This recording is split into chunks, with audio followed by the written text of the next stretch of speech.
तण, या तणामध्ये 21,000 श्वास 600 वेळा हा श्वास वर जातो खाली येतो, वर जातो खाली येतो.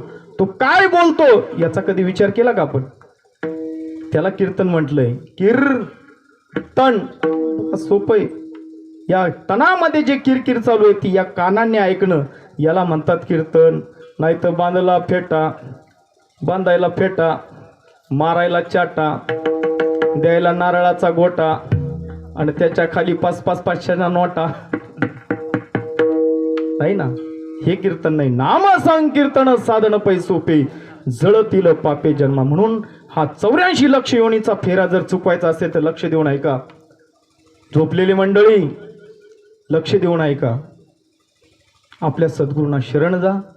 शरण गेल्यानंतर त्यांच्याकडून नामस्मरण घ्या आणि त्या नामाचं चिंतन करा.